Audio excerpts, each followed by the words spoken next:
झूले की आवाज?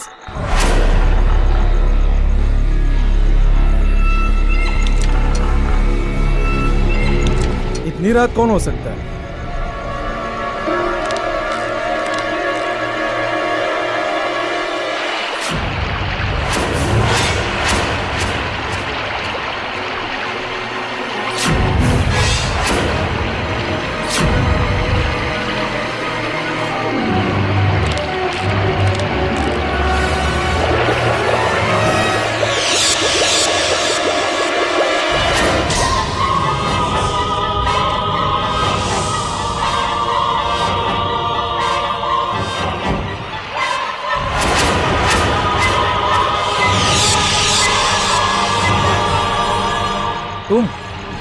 तुम्हें मैंने मना किया था ना यहाँ आने से। इतनी रात गए तुम यहाँ क्या कर रहे हो? मुझसे इतनी ऊंची आवाज में बात मत करो। मुझे ये बिल्कुल पसंद नहीं। कल तुमने मेरी बेइज्जती की और मुझसे अपनी बेइज्जती सहन नहीं होती। पागल हो क्या? कल तुम्हें मना करने के बाद भी तुम यहाँ आ गए। अब चुपचाप यहाँ से चले जाओ, वरना तुम्हें कल की तरह मार मार के यहाँ से बाहर भगा दूंगा। कल उन लोगों के सामने मैंने तुम्हें कुछ नहीं कहा था, पर आज मैं तुम्हें नहीं छोड़ूंगा, क्योंकि कोई मुझसे ऊंची आवाज में बात करे ये मुझे बिल्कुल पसंद नहीं। अच्छा, अब मैं तुम्हें बताता हूँ मुझे क्या पसंद है। भागते हो कि नहीं? मैंने तुम्हें एक बार कहा ना, मुझे ऐसे लोग बिल्कुल पसंद नहीं जो मेरी बेइज्जती करते हैं।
How come you are here, my son?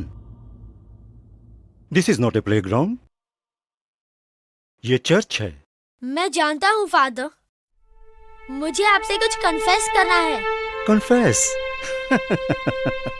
अभी तुम इतने बड़े नहीं हुए हो कि तुम्हें कुछ कन्फेस करना पड़े। हाँ? अगर तुमसे कोई गलती हो भी गई तो गॉड तुम्हें माफ कर देंगे, क्योंकि तुम अभी बच्चे हो। नो फादर, मैं ऐसा नहीं मानता। क्यों? तुम ऐसा क्यों नहीं मानती? क्योंकि ऐसा भी हो सकता है कि एक मासूम बच्चे में भगवान नहीं, शैतान छुपा हुआ हो। ये तुमसे किसने कहा? पहले आप मुझसे प्रॉमिस कीजिए कि जो मैं आपको बताने जा रहा हूँ आप वह किसी से नहीं कहेंगे। प्रॉमिस। मैं किसी से कुछ नहीं कहूँगा। कल रात आपने फैंटेसी लैंड के गेटकीपर के मरने की न्यूज़ तो सुनी होगी। यस, उसे किसी ने जलाकर मार डाला। किसी ने नहीं, मैंने उसे मारा था। I killed him, father. I killed him. तुमने उसे मार डाला? लेकिन क्यों? क्योंकि उसने सब लोगों के सामने मेरी बेइज्जती की, और जो लोग मेरी बेइज्जती करते हैं मैं उन्हें जिंदा नहीं छोड़ता। What? ये क्या मजाक है? ये मजाक नहीं है, ये सच है फादर, ये सच है। क्या तुमने ये बात अपने मम्मी पापा को बताई?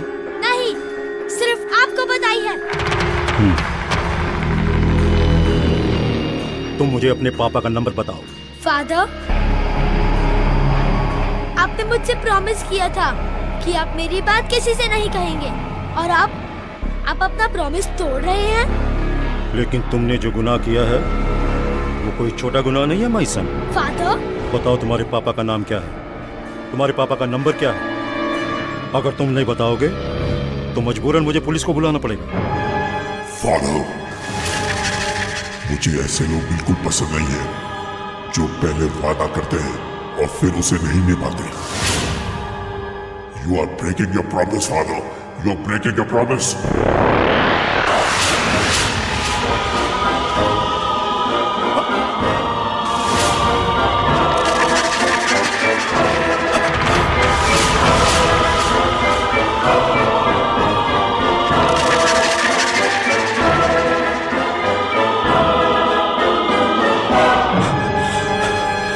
कौन हो तुम?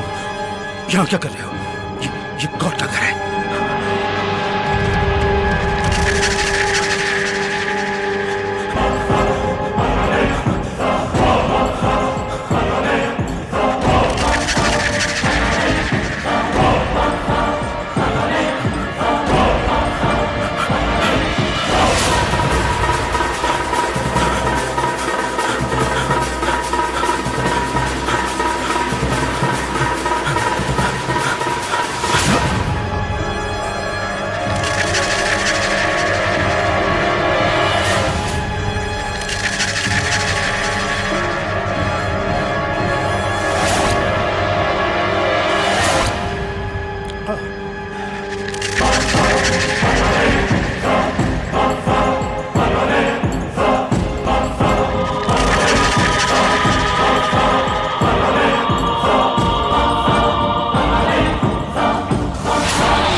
ये तो फादर क्रिस्टो की आवाज है। I think he needs help.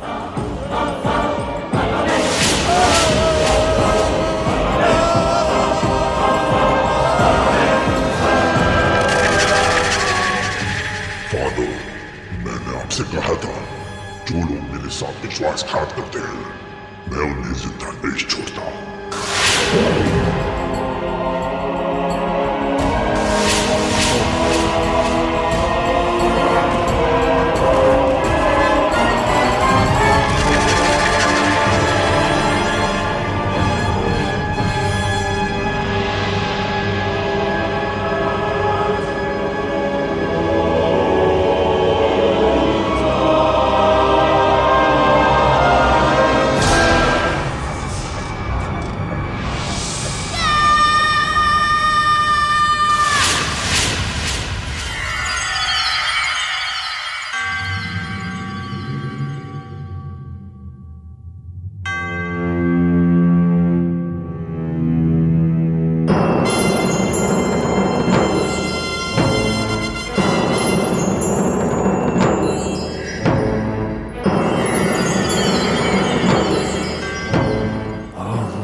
I don't know.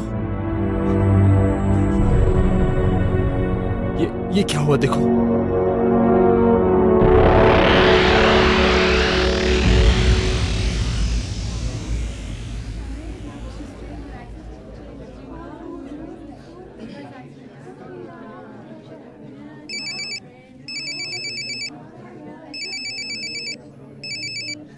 हाँ आलिया, रणवीर, कहाँ हो तुम? मैं यहाँ डॉकयार्ड में हूँ।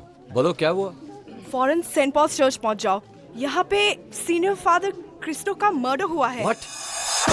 ठीक है, मैं अभी पहुँचता हूँ। तुम लोग यहाँ पर तहकीकात करो, मैं अभी आ रहा हूँ।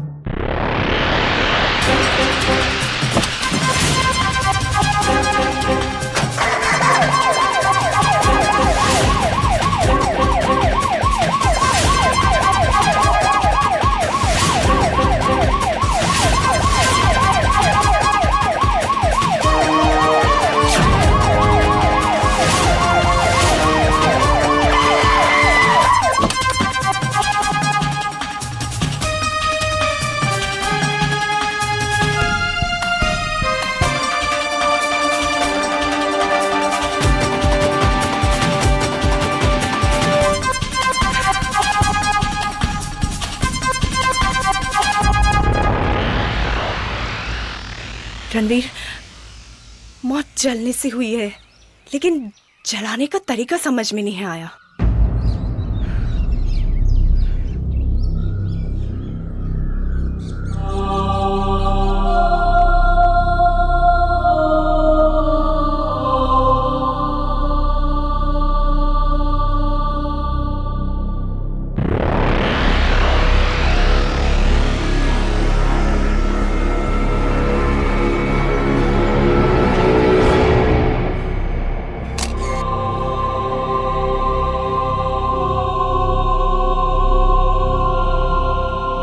टीचर, क्या आप पूरे यकीन से कह रही है कि जब चीख सुनने के बाद आप यहाँ आई तो फादर डिकोना के सिवा यहाँ पर कोई नहीं था और लाश इसी जगह पर थी? हाँ, जब मैंने एक तेज चीख सुनी तब मैं अपने साथी टीचर्स के साथ भागते हुए यहाँ पहुंची तो मैंने देखा कि फादर डिकोना घबराए हुए लाश के पास खड़े थे, लेकिन फिर चुपचाप अचानक वो बाहर चले गए। मैं आपसे कुछ सवाल करना चाहता हूँ, लेकिन मेरे सवालों का जवाब देने से पहले ठीक से सोच लीजिएगा। जी पूछिए।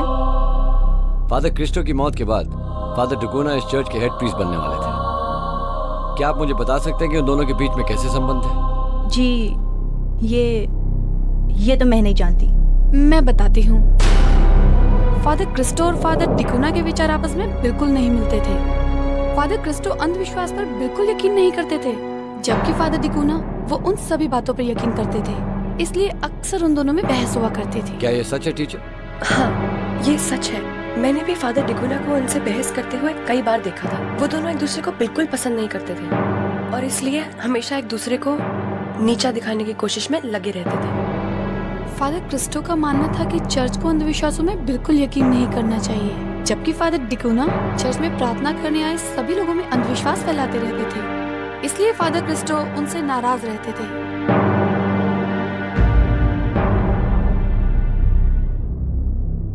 यानी उन दोनों के बीच में तनाव रहता था।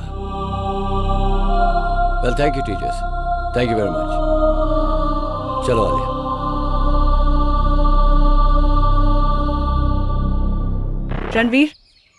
रणवीर, मुझे लगता है फादर क्रिस्टो की मौत बिजली का करंट लगने से हुई है। नहीं आलिया, फादर क्रिस्टो की मौत की वजह बिजली का करंट नहीं बल्कि कुछ और है। कुछ और? मैं समझी नहीं।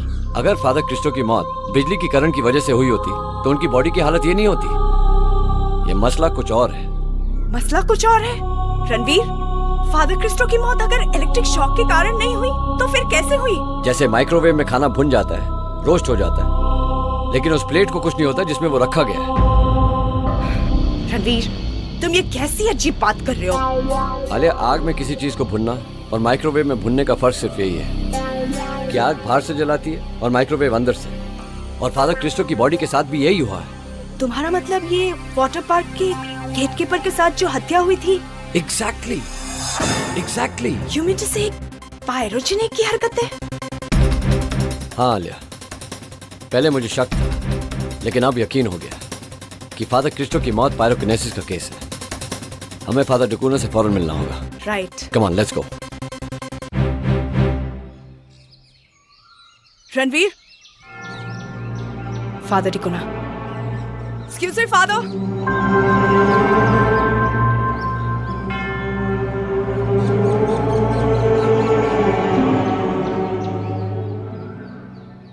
Hello father. Hello. Hello father. Hello my son. Father, मेरा नाम रणबीर है, ऑफिसर ऑन स्पेशल ड्यूटी, और ये मेरी कोलीग आलिया है। कहिए, how can I help you? Father, आपके हेड प्रीस्ट फादर क्रिस्टो की हत्या हो गई है, और उनकी डेड बॉडी के पास सबसे पहले आप थे।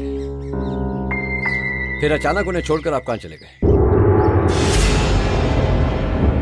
फादर, आप इतना रिलैक्स कैसे दिखाई दे रहे हैं? जबकि सारा स्कूल और सोसाइटी ये खबर सुनकर शॉक्ड रह गई। माय सन, जब भी किसी की मौत आती है तो उसे कोई रोक नहीं सकता। एक दिन गॉड सभी को अपने घर बुला लेता है। हम सबको वहीं जाना है जहां पर फादर क्रिस्टो गए हैं। माय सन, मुझे भी फादर क्रिस्टो की मौत का बड़ा अफसोस है, पर क्या कर सकते हैं, होने को कौन टाल सकता है। लेकिन फादर, जिस तरह फादर क्रिस्टो की डेथ हुई है वो नेचुरल नहीं है, उनका मर्डर हुआ है। क्या आपको ऐसा नहीं लगता? यस माय चाइल्ड, उनकी डेड बॉडी देखने के बाद मुझे भी कुछ ऐसा ही महसूस हुआ था। फादर, आपको देखकर ऐसा नहीं लगता कि फादर क्रिस्टो की हत्या के बाद आपको कोई दुख हुआ है? आप तो अपना दिन का सारा काम ऐसे कर रहे हैं जैसे कि कुछ हुआ ही नहीं। तो क्या मैं अपनी ड्यूटी भूल जाऊं? माय सन, आप नहीं जानते कि फादर क्रिस्टो की मौत के बाद इस चर्च की सारी जिम्मेदारियां मेरे कंधों पर आ गई हैं। अब सिर्फ मैं ही इस चर्च का इंचार्ज हूं। यही सब जानकर तो मैं आपसे सवाल कर रहा हूं। फादर क्रिस्टो की जलने से मौत हुई है और आप वहां मौजूद थे। आपके सिवा वहां और कोई नहीं था, इसलिए सिर्फ आप ही जानते हैं कि वहां क्या हुआ होगा। तो क्या आप मुझ पर शक कर रहे हैं? आप ये सोच रहे हैं कि फादर क्रिस्टो की मौत का जिम्मेदार मैं हूं? मैंने उन्हें जलाया है? हाँ, और नहीं भी, क्योंकि मुझे पता चला कि आप दोनों के बीच में अनबन थी। सिर्फ आप ही एक शख्स हैं जिन्हें फादर क्रिस्टो की मौत के बाद सबसे ज्यादा फायदा होने वाला था। सारे आई विटनेस भी आप ही की तरफ पॉइंट करते हैं कि उनकी डेथ के बाद उनकी बॉडी के पास सिर्फ आप ही मिले थे।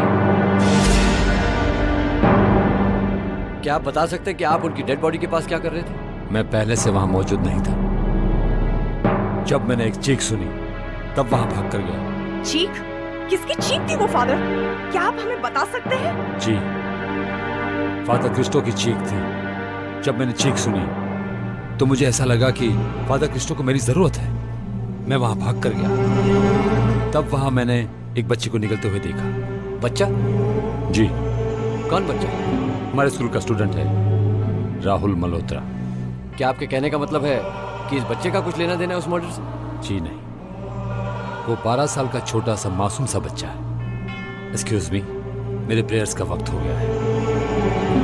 God bless you both. So what do you think? ये तो बच्चे से मिलने के बाद ही पता चलेगा।